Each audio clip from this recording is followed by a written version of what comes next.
Está ouvindo essa música, querido? Pois é. Ela fala de Jerusalém, a cidade do grande rei. Temos que orar pela paz em Jerusalém. Bem-aventurados são os que fazem isto. Mas você também quer pisar lá, quer conhecer de perto a velha Jerusalém, quer passar por aquelas ruas estreitas, onde o Senhor, carregando o patíbulo, subiu até o Calvário, quer conhecer as muralhas de Davi, quer descer até o poço de Siloé, quer andar pelo túnel de Ezequias, enfim, quer contemplar tudo isso? Então é conosco mesmo. Projeto Semear 2020 para Israel. E agora está bem mais perto do que nunca, né? E no próximo ano, já estamos aí praticamente no final do ano, vai ser no meio de julho.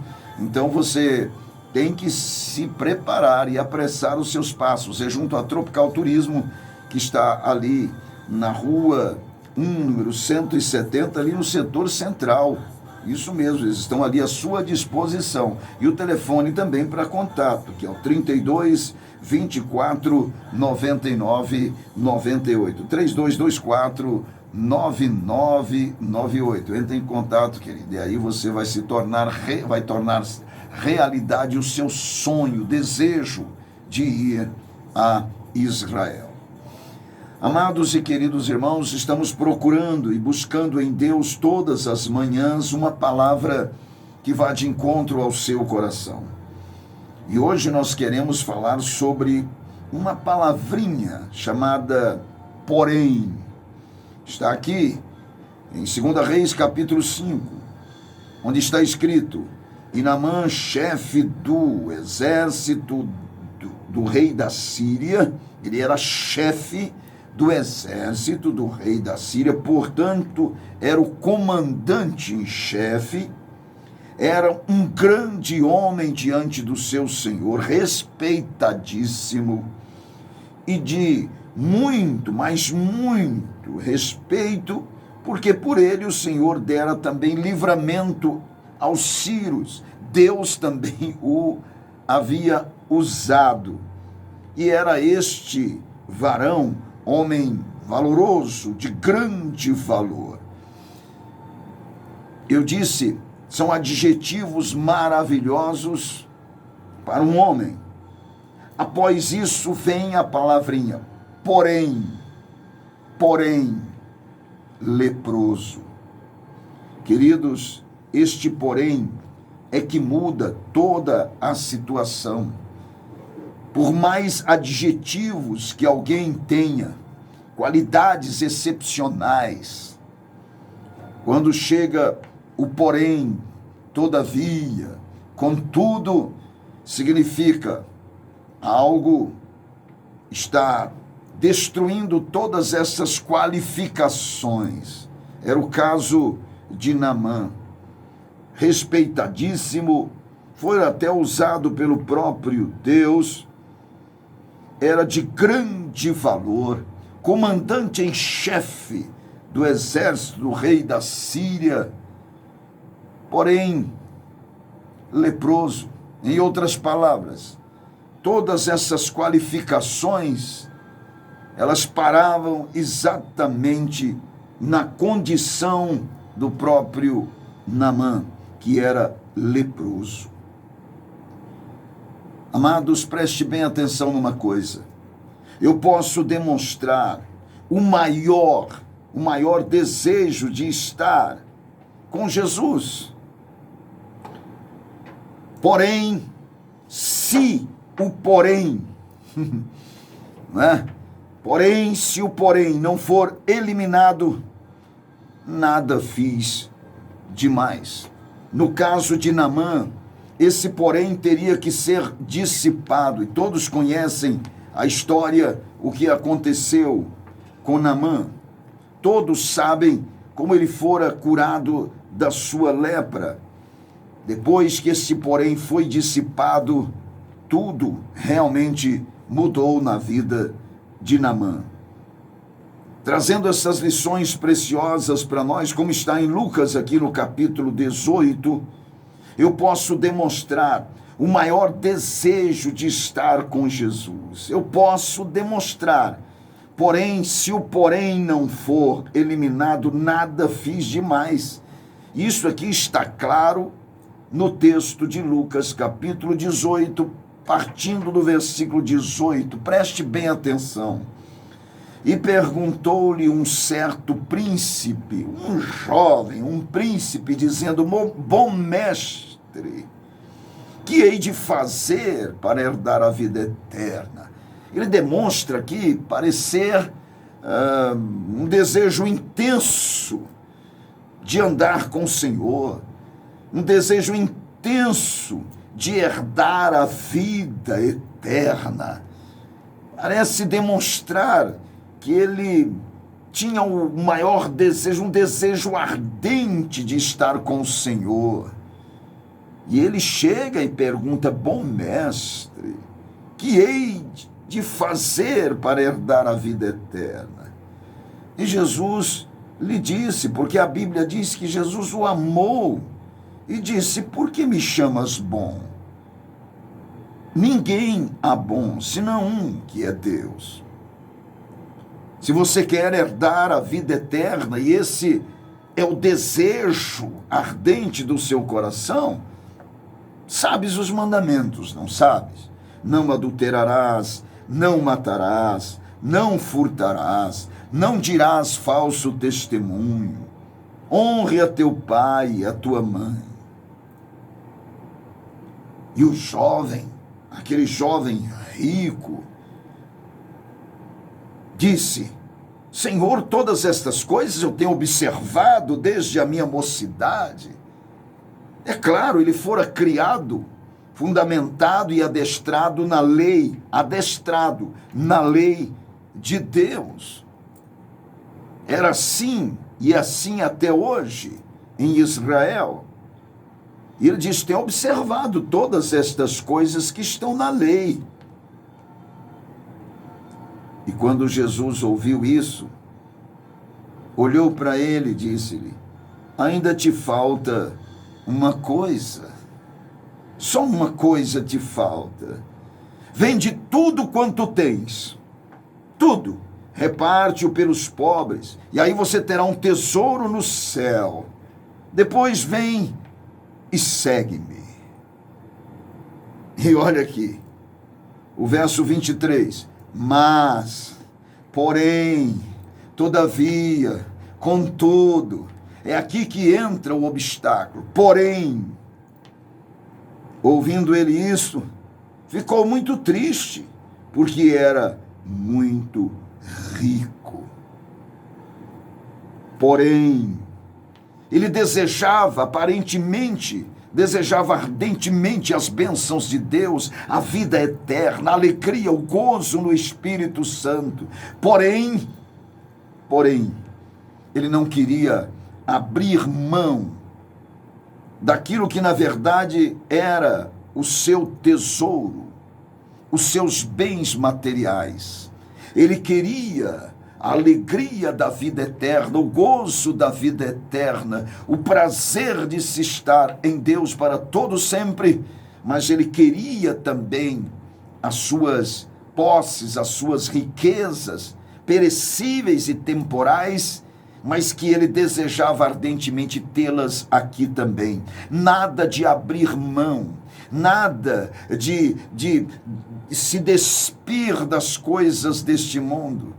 Absolutamente não. E a Bíblia diz que, porém, entristecido, ele se afastou do Senhor, porque era muito rico. Ele estava ligado, escravizado aos seus bens materiais na terra. Amados, preste bem atenção, eu posso demonstrar o maior desejo de estar com meu Deus, de desfrutar da alegria com o Senhor, de ter a consciência de vida eterna em Cristo Jesus. Porém, se o porém da minha vida não for eliminado, nada fiz demais. Eu não posso querer esta bênção gloriosa em Jesus Cristo. Eu não posso desejar ardentemente a vida eterna em Cristo Jesus se eu não abrir mão, se eu não despojar-me de tudo que há neste mundo.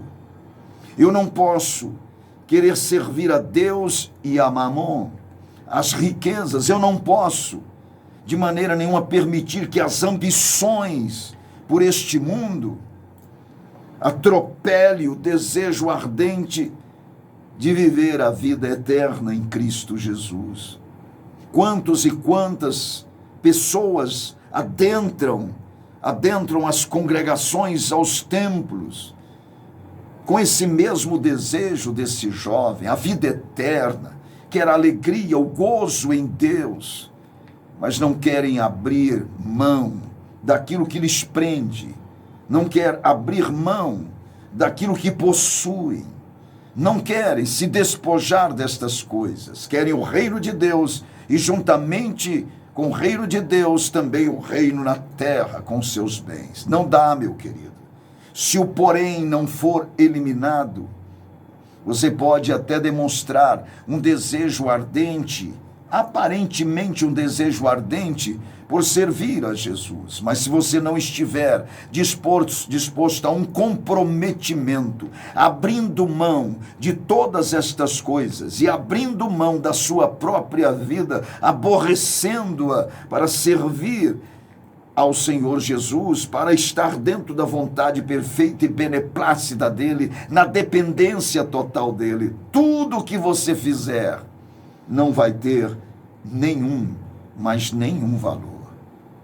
Eu fico entristecido ao ver um texto como esse, que começa, parece, com uma esperança de uma alma preciosa na glória, mas que de repente existe um porém, e o porém é exatamente aquilo que ele não quer remover.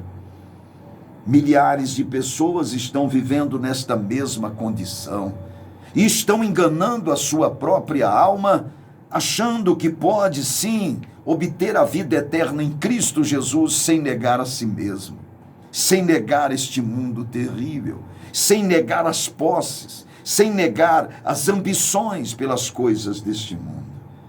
E aqui nós temos um texto claro que o porém nos faz distanciar de Deus, por mais que eu manifeste o desejo ardente de estar com Ele. Em outro texto que nós temos, querido, que está aqui em Mateus, capítulo de número 14, a partir do versículo de número 31, diz o seguinte: e logo Jesus, estendendo a mão, segurou e disse-lhe: homem de pequena fé, por que duvidaste? Ele está falando com Pedro.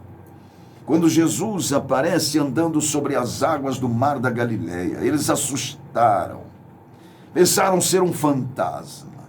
E Pedro ousadamente disse: és tu, Senhor, mande que eu vá ter contigo, andando sobre as águas. E Jesus diz: vem. E Pedro desceu do barco e começou a andar sobre as águas, olhando para o Senhor. Porém, olha em onde está o porém. Porém, sentindo o vento forte, teve medo e, começando a ir para o fundo, clamou dizendo: Senhor, salva-me. Estava indo tudo muito bem, provando esta maravilha de Deus, que andar sobre as águas, vencendo a própria razão, a lógica humana e a própria ciência. Estava andando sobre as águas, indo ao encontro do Senhor. Porém, sentiu o vento forte, e aí veio o medo, veio a tormenta na sua alma. Todas as vezes que eu manifesto isso, estou prestes a sucumbir. Eu posso até aceitar também o desafio da palavra de Deus. Eu posso aceitar o desafio da palavra de Deus. Porém, se o porém da dúvida prevalecer, eu posso sucumbir-me. Deu para você entender, meu querido? Você pode aceitar o desafio da palavra de Deus, o desafio que o jovem nem quis aceitar.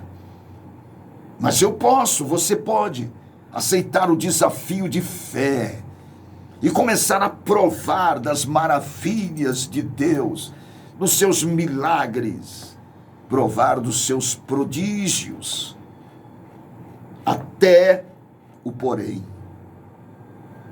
Porém, se eu começar a olhar para o vento forte, se eu começar a olhar para as águas que estão tumultuosas, se eu começar a perceber tudo que está em volta, tirando os olhos do Senhor a quem me deu ordem para ir ter com Ele, eu estou prestes a sucumbir. É aqui que está o porém. Ele é o obstáculo. Pedro estava indo muito bem, porém, olhou para o vento forte, olhou para as águas agitadas. E quando este porém aparece na nossa vida, vem com ele também o temor, o medo. E nós logo temos a percepção que estamos afundando, sucumbindo-se. É necessário o clamor ao Deus: salva-nos, Senhor, salva-nos. E termos consciência de que o que estava nos levando para o fundo era este porém. O mesmo porém do jovem rico, que desejava ardentemente a eternidade, a vida com Deus. Porém, o seu coração estava preso nas coisas deste mundo. Pedro provou das maravilhas de Deus, estava indo tudo muito bem, porém, é preciso eliminar o porém de nossas vidas, querido, porque do contrário, jamais iremos provar de maneira integral, plena, completa, as maravilhas de Deus. Encontramos um outro texto também aqui em Atos, capítulo de número 27. Olha o que diz esse texto. Passado muito tempo e sendo já perigosa a navegação, onde Paulo estava sendo levado para Roma, pois também o jejum já tinha passado. Paulo então os admoestava, dizendo-lhes: varões, vejo que a navegação há de ser incômoda e com muito dano, não só para o navio e a carga, mas também para a nossa vida.